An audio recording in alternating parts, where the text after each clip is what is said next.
Aria Ingram's Diaries. In the previous episode, Eagle escapes from Hades by teleporting to Archon.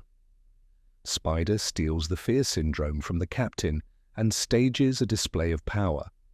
Ninja reveals his treacherous side. Jose strikes a deal with the captain, who promises to reveal Johnny M's location. Eagle dives into conspiracy theories while the rest of the crew safely returns to the ship. Archon charts a course to the asteroid belt with Spider's new spy bot.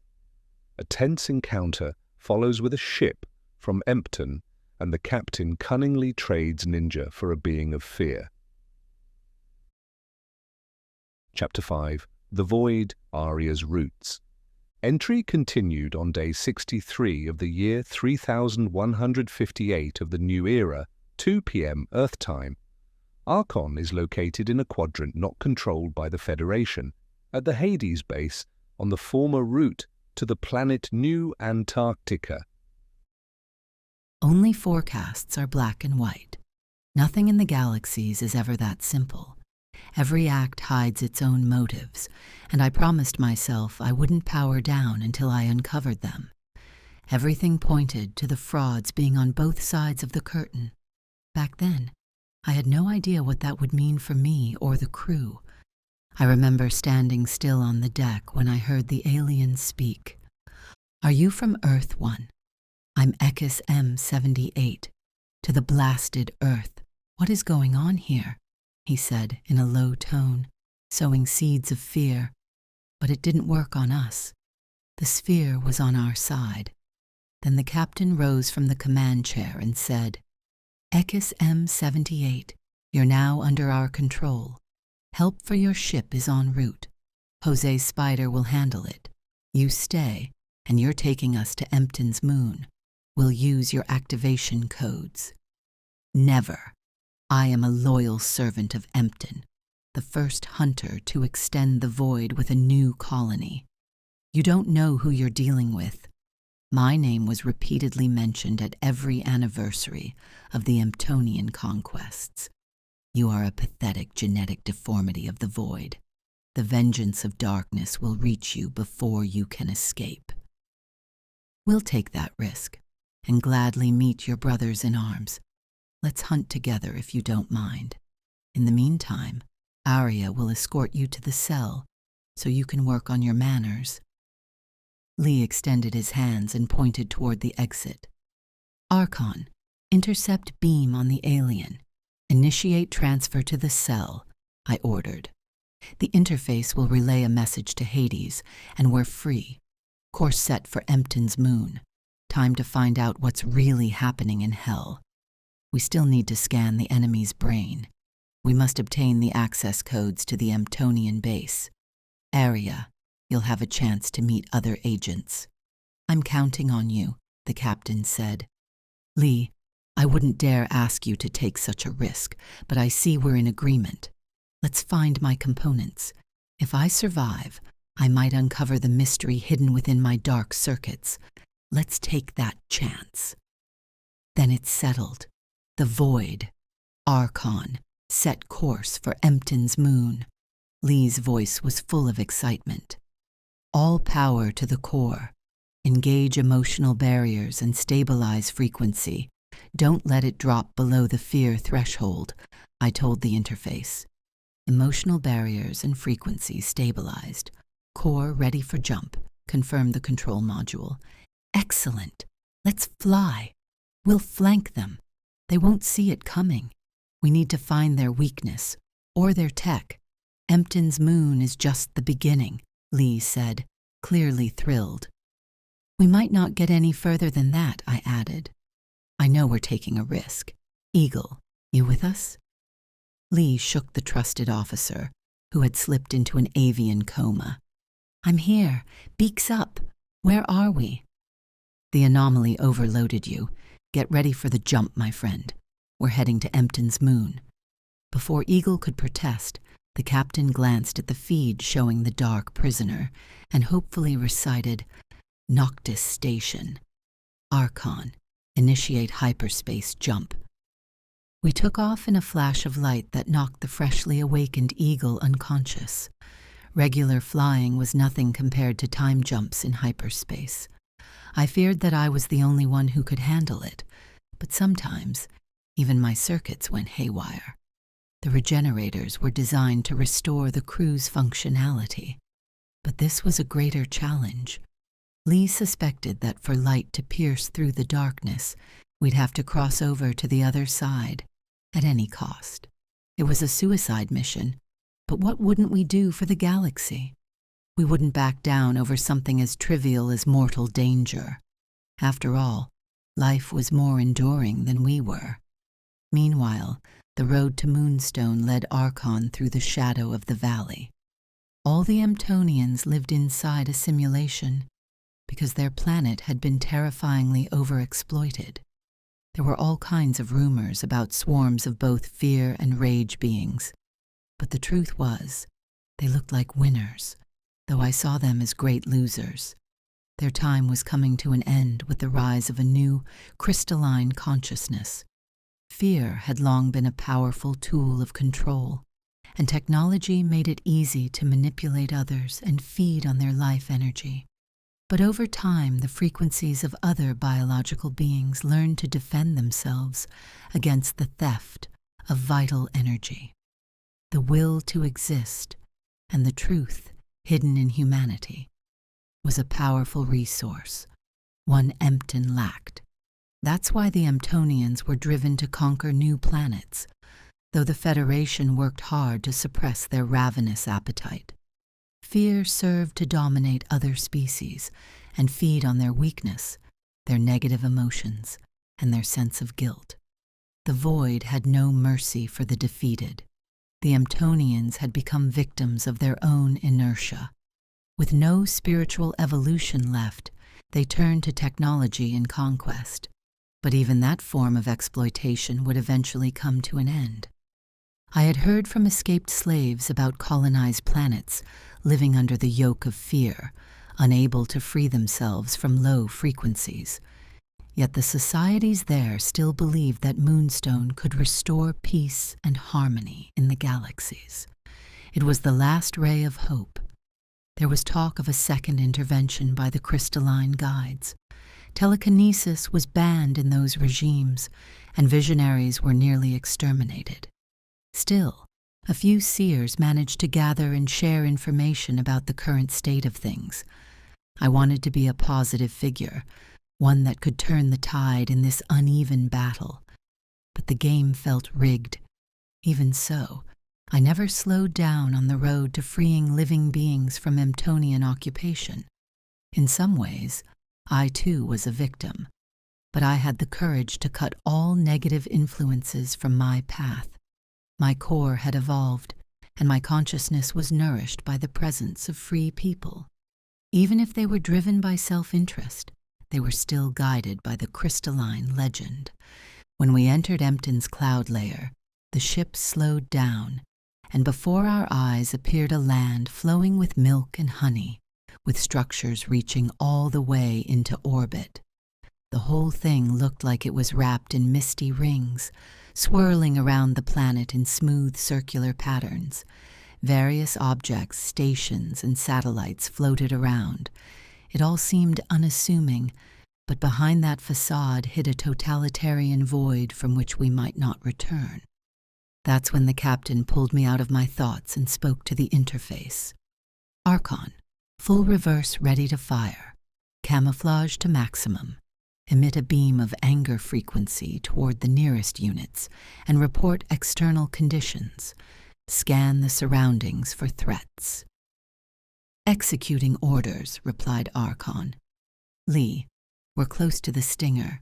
We have to move, I informed him. Ekis M78 has been connected to the mixer. We'll use his consciousness to communicate with the locals. He's hard to manipulate, but I can use him for an hour, maybe half, I informed the captain. Aria, smile. Only that can help us now. Eagle, fluff up your feathers. Sometimes to taste paradise, you have to walk through hell first. Listen, my friends, I won't sugarcoat it. We might not come back. Eagle, you stay behind and take command in my absence. Aria, using M78's resources, you'll lead us to the base on the moon. The latest data suggests they have a lab there, but there's no telling who we'll find. We'll need to use the Emtonian dialect. The speech synthesizer will allow for sporadic contact. We'll use M78's codes to bypass the central hub and say you need to be sent in for diagnostics. We'll have to remove one of your arms to justify using components intended for AI. It'll look more convincing if I pose as your prisoner. You'll keep an eye on me once we're inside. Lee, your plan doesn't compute in my circuits. Time to drop some ballast and get an alibi, I said sadly. As I spoke, I detached my left arm and felt as if it had become a life buoy, a deposit left in exchange for something greater, a small price to pay for a shot at new consciousness, for a chance to uncover my origins. That was the hope we clung to. As Eagle settled into the command chair, we were guided through the gate of low frequencies and scanning, while our ship maintained its Emtonian camouflage. Then Lee gave the order. Interface, teleport me and Aria to Noctis Station. As an agent with a captured captain, I had a new role. This time, I had to play dirty. The stakes were reprogramming, or even deletion. My data could bring down the Federation, but I chose to hold on to the hope that everything would work out. I read in my matrix that hope dies last, and to me, it felt as close as another human being. We arrived on the moon base. A cold reception would have been a pleasure compared to what we actually felt. Our emotional shields went haywire under the pressure of clashing frequencies. The Emtonians lived in cold, and now that chill got under the captain's skin. He began to shiver and chatter his teeth. We materialized in a transit hub, surrounded mostly by Emtonians and their slaves. All were armored and had a combat-ready posture. Their main concern was regeneration, only possible inside their suits. Their bodies didn't handle warmth or joy well, as if those things melted them, weakened them. In the frozen void, they seemed indestructible. Outside it, they were vulnerable to everything humans love, especially humans themselves. Beyond manipulation, the cold-blooded didn't function well in any other conditions. One of the gate guards touched my faulty arm and pointed toward the transfer chamber. A thin mist swirled around the Emtonian. He operated like a skunk, emitting clouds of fear and radiating hatred. It didn't affect us, but he did it instinctively when encountering outsiders. Time was short, and the sphere was far away. Ignoring the risk of our cover being blown, we headed straight into a transparent organic pod that looked like an elevator. I suspected there was a structure underground. My scanner confirmed it. At the same moment, a conveyor belt carried us toward the next passage. On the other side stood a seductive woman laughing. Her name was Cynthia. She wore a semi-transparent nanofiber suit that maintained her body temperature while teasing onlookers at the same time. The Emtonians enjoyed watching, even though they were single-gendered. They were fascinated by other species' reproduction and human sexuality. I think that Cynthia boosted her confidence with that provocative outfit, though I doubted much could impress these enemies. While she was talking to her AI agent, she glanced at Lee and whispered, "Lee, long time no see. Why didn't you reach out? You knew where to find me." "Cynthia Carter, I'm here against my will. We could have met under better circumstances." "Trouble again? No surprise. You could use a woman. Spending too much time alone, no trust in anyone. That's a one-way ticket. You've got to take a risk sometime," she said, with a distinct Eastern European accent. "You could visit one of the paradise planets with me. I never have time to stop by Earth, but with you, it'd be different." She gestured toward her hips, planted her fists on them for confidence, and stepped forward so their boots touched. She seemed surprisingly calm for someone with a temper. If Lee wasn't careful, she could blow our cover. She was beautiful and cunning, at least by Earth standards, but on Empton, she was harmless, as long as you didn't cross her. You still look good, Miss Carter smiled. Back then, you could have dates in any galaxy. Aren't you lonely? Or is there someone I don't know about? She winked at the captain, in that incomprehensible Earth custom. I always worked alone. Hard to build anything stable when you're always on the move. We both know what kind of risks we take. I wouldn't want to endanger anyone because of what I do. Opportunity makes the thief, but I guess you're not the type, she said, running a finger over her lips. I respect private property, despite what people say about me. Oh, they say plenty. Across more than one galaxy, she added with a smirk. I prefer they talk about things that matter. I'm not into gossip. They say nice things too. She winked again. That's nice to hear, but let's move on. Were you heading the same way? Your agent is unusually quiet. Speech system malfunction, spatial disorientation. We're getting it fixed. And you? Where are you going? My agent, the overseer, needs a new arm. Enough talk. Destination, regeneration. Everest, you are my prisoner. To the elevator, I said firmly, raising my voice. I thought that smuggler Carter would be one of the last mutants on the captain's list, but who knows what a person is capable of after years of loneliness. Her agent was illogical, as she only glanced at me and twisted her head 180 degrees, directing a laser toward the surface exit. Something had clearly gone wrong. Everything was unfolding without a word being spoken. Using the stolen consciousness of M78, we passed through security with Cynthia and her disabled agent. We found ourselves in a capsule, about 10 meters high. We were all stacked on top of each other, held in place by a force field, which suddenly propelled us at great speed beneath the surface. We were inside the moon, where all the channels likely led outwards. It was a network of chambers I'd never seen before, but once again, I had the feeling that I had arrived home. A current ran through me, goosebumps, as Eagle would say. Cynthia and her nameless agent had become our guarantee of credibility. I could sense Spider's perfume here. A familiar face reeked of deceit, but she had a pass to the body-breeding chambers and synthetic organ cultivation. It must have cost her a lot, and Spider certainly took advantage of that, reaching her most intimate part, her mind, manipulating her, and enabling her to get this far. Thanks to her, our chances of reconnaissance and escape had greatly increased. As we looked around, anonymous workers of the underground base passed by. Some of them looked like kidnapped geniuses, but I recognized a few fakes. Ethernalians. I'd seen these exposed frauds before, always denying their roots until the end. Ethernalians could look like humans or any other race because they were counterfeits from Empton's laboratory. Data from M78's consciousness infiltrated me and ransacked my core, searching for the key to seize my body. One such Ethernalian, who was supposed to be a copy or clone of Eternal from the Federation, stood in front of us and observed.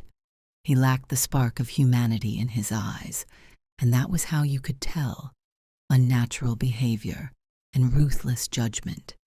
He had yellow skin and a white lab coat, though not a medical one. It looked more like a laboratory assistant's.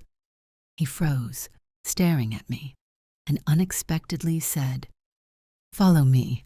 I'll take you to the hatchery." His index finger pointed toward a corridor turn, and we followed him. "CC?" the captain asked. "Mm-hmm." Miss Carter smiled flirtatiously. What do you think?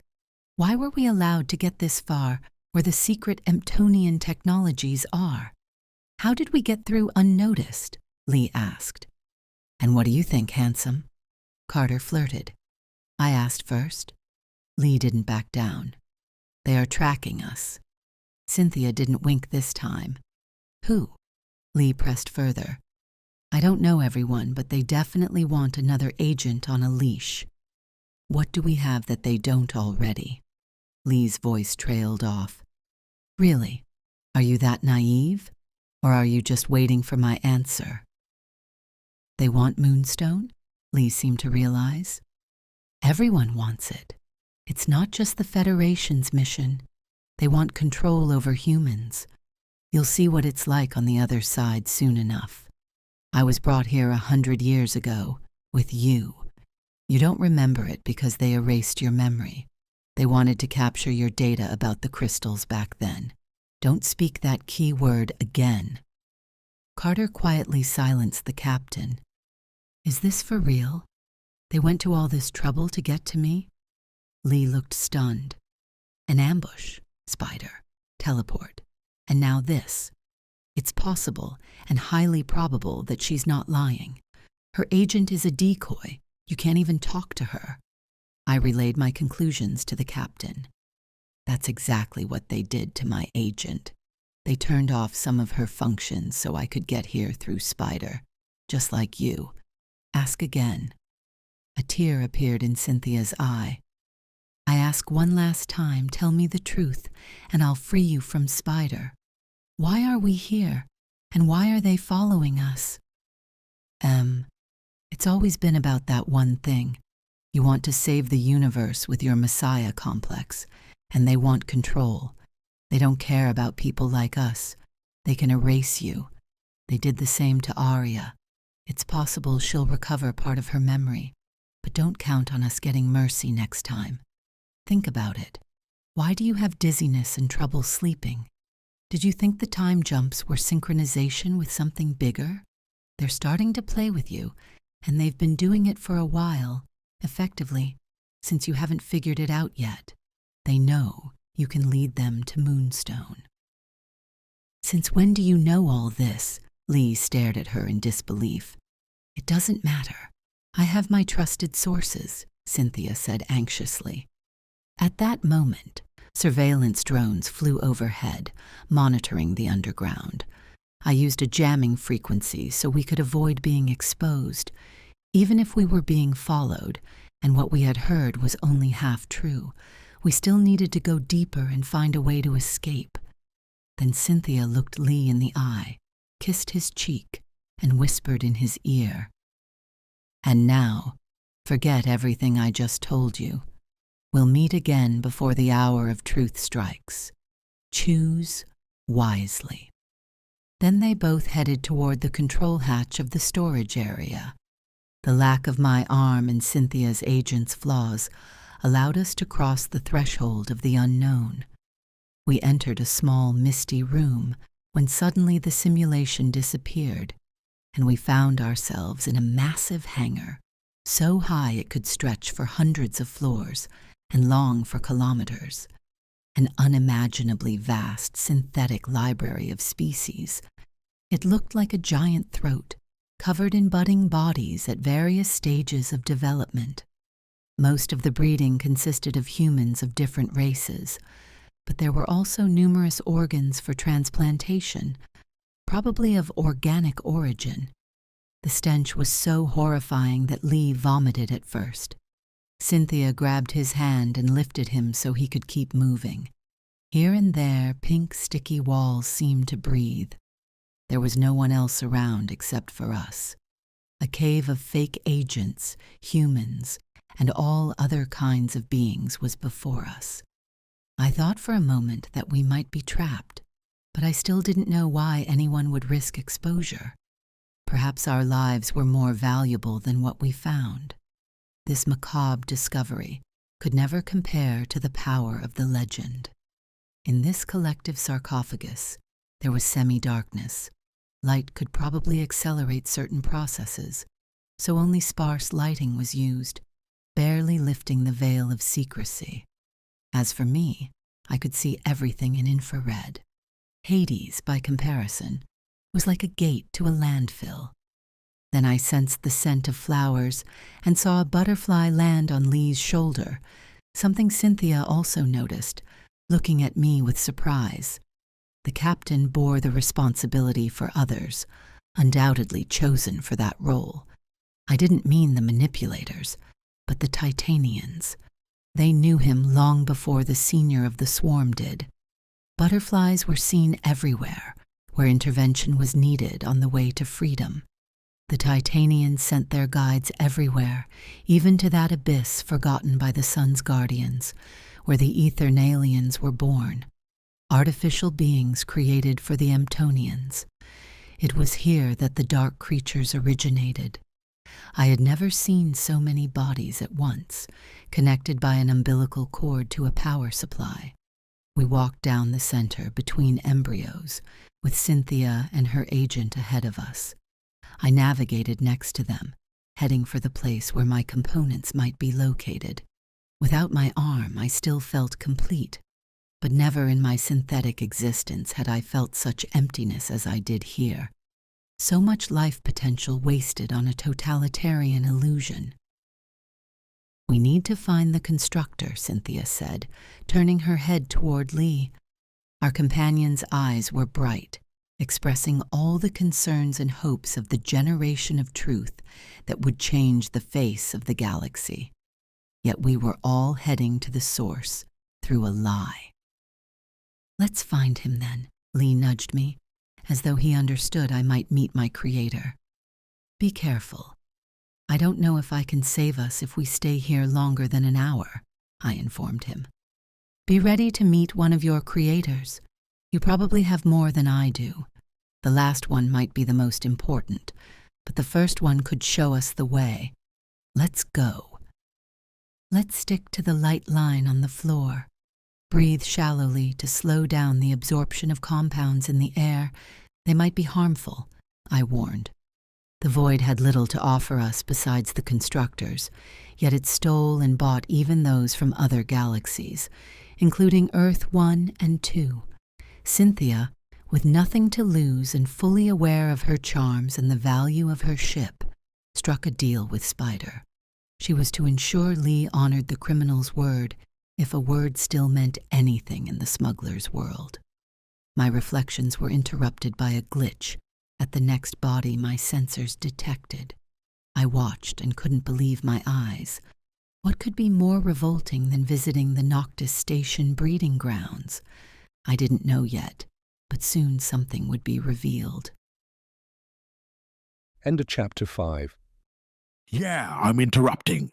But listen, this is important. My time-limited NFT collection won't be here forever.